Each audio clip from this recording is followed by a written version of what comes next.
அனைவருக்கும் காலை வணக்கம்.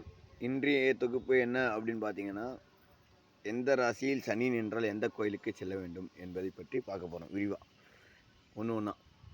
இப்போ நம்ம திருநள்ளாறு அப்படின்னு சொல்கிறோம் அப்படின்னா, அது பேராசிட்டமால் மாதிரி.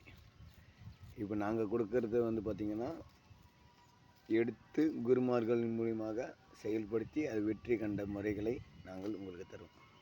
இப்போது மேஷத்திலே சனி நின்றால், சனி திசை நடந்தால் அவர்கள் செல்ல வேண்டிய கோயில், வணங்க வேண்டிய தெய்வம் யார் அப்படின்னா க்ஷேத்திரபால பைரவர்.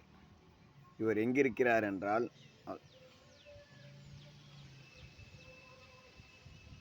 மயிலாடுதுறை பக்கத்தில் இருக்கிறார்.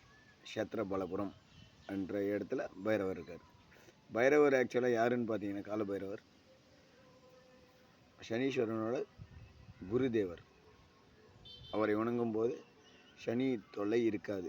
இங்கே பார்த்திங்கன்னா, எப்பவுமே திருநள்ளாறு போனால் பாதகாதிபதியோட டோஸ் கொடுப்பாங்க. இங்கே கொடுத்தோம்னா நல்லவைகளை நடத்தி கொடுக்கும், கெட்டவைகளை மறைத்து நல்லவைகளை நடத்தி காட்ட ஆரம்பிக்கும். சரிங்களா? பயன்படுத்தி க்ஷேத்திரபாலபுரம் பைரவர் நீங்கள் வணங்க வேண்டிய கோயில். சரிங்களா? நன்றி, வணக்கம். நம்ம சேனல் லைக் பண்ணுங்கள், கமெண்ட் பண்ணுங்கள், சப்ஸ்கிரைப் பண்ணுங்கள். நன்றிகள் பல.